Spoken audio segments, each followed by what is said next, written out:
నమస్తే. నేను మీ కుప్ప పద్మిని. ఇన్నాళ్ళు మీ సపోర్ట్‌ని నాకందిస్తూ, మీ ప్రేమని నాకందిస్తున్న ప్రతి ఒక్కరికి కృతజ్ఞతలు. ఇప్పుడు చూడబోతున్న ఈ వీడియో కూడా ఖచ్చితంగా మీకు ఉపయోగపడుతుంది. లైక్, షేర్ అండ్ సబ్స్క్రైబ్ చేసి మీ ఇష్టాన్ని, అలాగే మీ సపోర్ట్‌ని నాకందించండి. అలాగే ఈ వీడియో పట్ల మీ అభిప్రాయాన్ని కామెంట్ సెక్షన్‌లో కామెంట్ చేసి నాకు తెలియజేయండి. నమస్తే. నమస్తే. Welcome to our channel. నేను పద్మిని. ప్రస్తుతంతో పాటు ప్రముఖ ఆధ్యాత్మికవేత్త, నారీసేన ఫౌండర్, దత్త ఉపాసకురాలు, శ్రీపాద శ్రీవల్లభ దత్తపీఠ వ్యవస్థాపకురాలు శ్రీమతి లతా దత్త గారు మనతో పాటు ఉన్నారు. మాట్లాడదాం. నమస్తే అక్క. నమస్తే రా. జయ గురుదత్త. జయ గురుదత్త. ప్రతి చిత్తా నక్షత్రం రోజు కూడా చాలా విశేషంగా స్వామివారి ఆరాధన మీ దత్తపీఠంలో జరగడం అనేది పరిపాటి జరుగుతూనే ఉంది. ఈసారి కూడా మరి వచ్చేస్తోంది చిత్తా నక్షత్రం. చాలా చాలా అద్భుతంగా దేవీ నవరాత్రుల్లో రాబోతోంది.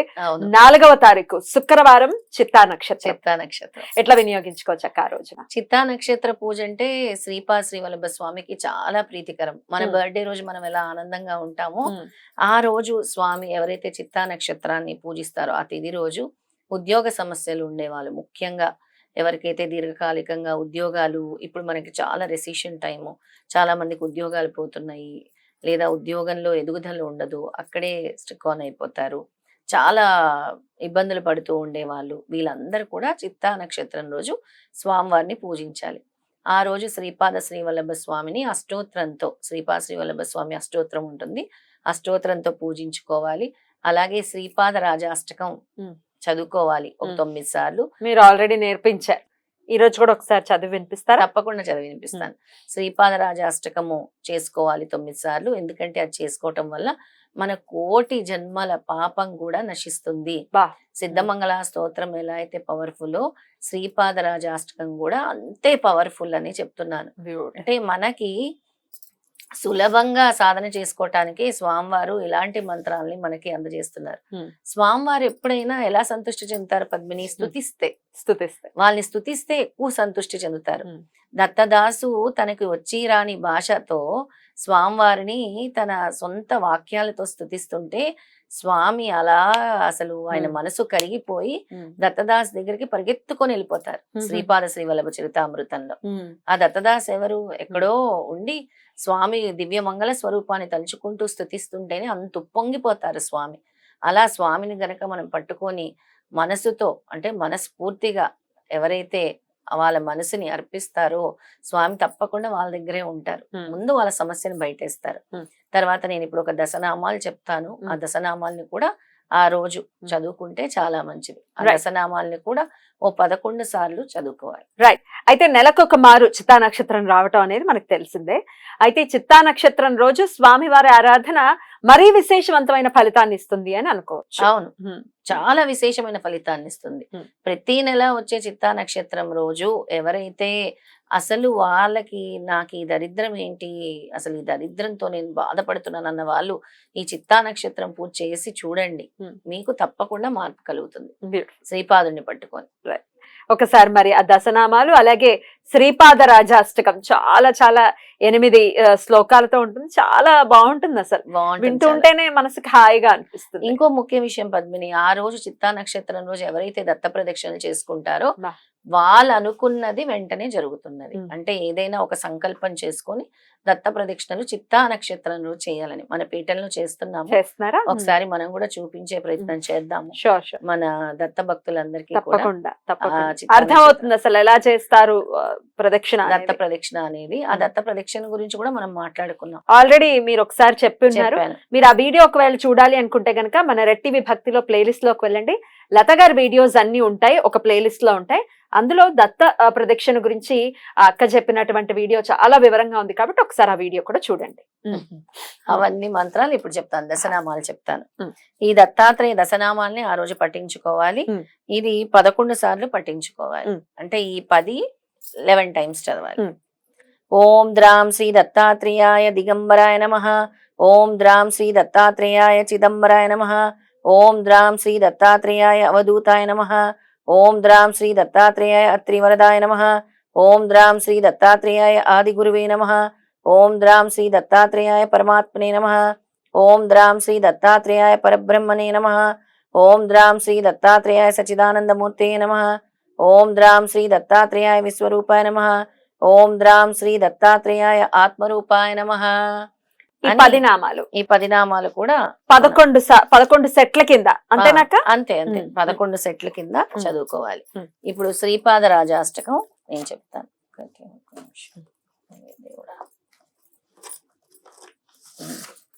మీరు అది తీయండి, లోపల నేను ప్రేక్షకులకు ఒకటి చూపిస్తా. అక్షయ హ్యాండ్ బ్యాగులు అవన్నీ ఉండవు, మేడం గారు వేసుకొచ్చే బ్యాగ్ ఇది ఒకటే. జ్యువెల్ సంచి. అయ్యయ్యో, ఏముంటాయి రా అంటే వచ్చేటప్పుడు కారులో గాని అస్తమానికి ఇవే.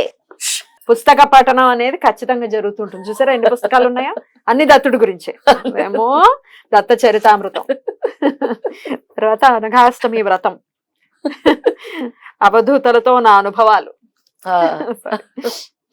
తర్వాత దత్తక్షేత్రం, భారతదేశంలో దత్తక్షేత్రాలు ఎన్నెన్ని ఉన్నాయి. ఇవేమో మేడం గారు రాసుకుంటారు. అక్క మొత్తం బహిర్గతం చేసేస్తున్నాం. డబ్బులేం లేవండో, పెన్ ఉంది అంతే, జ్యువెల్ సంచి లాగా ఉంటుంది. ఓ డబ్బులు ఉన్నాయి అక్క, ఉన్నాయి. స్వామివారి పాదాల దగ్గర పెట్టిందేమో ఇది. స్వామివారి పాదాలు అంతే, మిగతా అంతా ఆన్లైన్ లో చేస్తారనుకోండి. కానీ నేను ఆశ్చర్యపోతుంటా, ఒక బ్యాగ్, ఒక హ్యాండ్ బ్యాగులు అట్లాంటివి ఏమి ఉండవు. ఉంటే మొత్తం పిల్లల్ని మోసుకొచ్చినట్టు వీటిల్నే మోసుకొస్తుంటారు. So cute. అక్కడేమో ఇంకో 2 పుస్తకాలు ఉన్నాయి. సో క్యూట్ అక్క, ఎందుకో ఇది చెప్పాలనిపించింది. అయ్యయ్యో, థ్యాంక్ యూ రా. ఏముంది, అలాగే ఉండాలి, ఇలాగే ఉండాలి. అసలు సిస్సలు అంటే హ్యాండ్ బ్యాగులు మనతో వచ్చేవి కావు, లేకపోతే ఇంకోటి మనతో వచ్చేవి కావు. వచ్చేది జ్ఞానం మాత్రమే. దాన్ని చక్కగా మోసుకొని వస్తున్నారు మీకోసం, మన కోసం. రైట్ అక్క, అంతేరా. ఇప్పుడు శ్రీపాద రాజాష్టకం. Thank you Padmini. నా అంటే నీ కూడా రహస్యాన్ని అన్ని బయట పెట్ట ఎలా వస్తారు అని అనుకోవచ్చు కదా. కాదు కదా, ఓ సంచి మోసుకొని వస్తారు రోజు. ఎప్పుడైతే నేను అంటూనే ఉంటా, వచ్చిందా మీ సంచి అని. That's very nice, very nice. Thank you రా. రైట్ అక్క, your love towards definitely. Sripada రాజాష్టకం.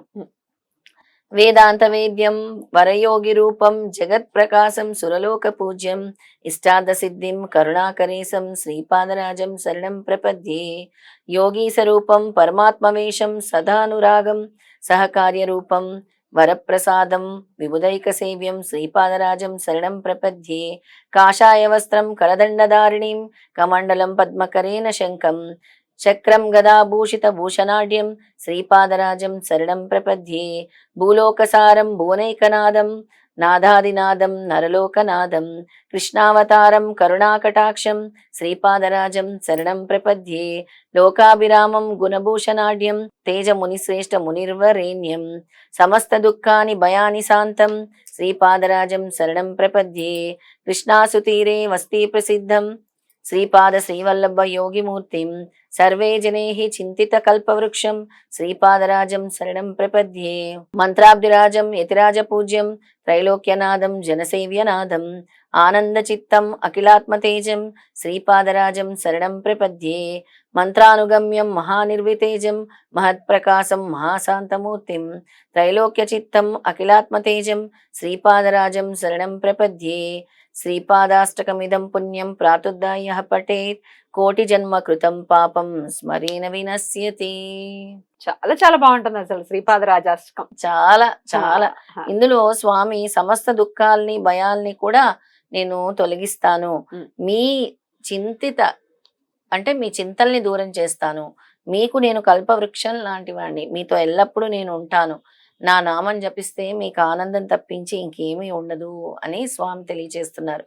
అలాగే ఈ స్మరణ వల్ల కోటి జన్మ కృతం పాపం స్మరేణ నశ్యతి, స్మరణ వల్ల కోటి జన్మ పాపం కూడా తొలగిపోతుంది అని స్వామి తెలియజేశారు. బ్యూటిఫుల్ బ్యూటిఫుల్, చాలా చాలా బ్యూటిఫుల్ గా ఎక్స్ప్లెయిన్ చేశారు అక్క. శ్రీపాద రాజాష్టకం ఎన్నిసార్లు చదవమంటారు? 9 సార్లు. ఇది కూడా 9 సార్లు. 9 సార్లు చదవమంటాను, అదేమో 10 సార్లు. ఆ నామాలు 10 నామాలు దశనామాలు కూడా చక్కగా 11 సెట్స్, 11 టైమ్స్ దశనామాలు 11 సెట్స్. ఓకే, బ్యూటిఫుల్ అక్క, చాలా అద్భుతంగా వివరించారు. అలాగే స్వామి దగ్గరికి వెళ్ళలేకపోతున్నాము, లేకపోతే ఏదైనా అనుకుంటున్నాము, ఇప్పుడు మనం ప్రతిసారి మీరు చిత్తా నక్షత్రం కానీ అనఘాష్టమి కానీ విశేషంగా చెప్పటం అనేది జరుగుతుంది, చాలా విశేషంగా. కానీ ఎందుకనో వెళ్ళలేకపోతున్నాము, స్వామి చెంతకి వెళ్ళలేకపోతున్నాము అనుకునే వాళ్ళ కోసం ఏదైనా చెప్పండి అక్క. స్వామి చెంతకి వెళ్ళలేకపోతున్నామంటే స్వామి ఒకటే చెప్పారు, ముందు నన్ను తలుచుకోవాలి, ఉమ్. నా నామస్మరణ చేయందే మీకు ఉమ్. నా నామం పలకాలన్నా మీకు నేను అవకాశం కల్పించాలి అని, అందువర అని చేసుకోవాలి, ఇది చేసుకుంటూ డెఫినెట్ గా స్వామికి దగ్గర అవ్వచ్చు. రైట్. ఇంకా మేము అనుకున్నట్టుగా స్వామి మాకు కరుణించట్లేదు అనుకుంటే స్వామి నామాన్ని పట్టుకుందాం. స్వామి నామాన్నే పట్టుకోవాలి, Right. ఇంకా దేని కాదు. చాలా అద్భుతంగా వివరించారక్క, కృతజ్ఞతలు. నమస్తే. జయ గురుదత్త. శ్రీ గురుదత్త.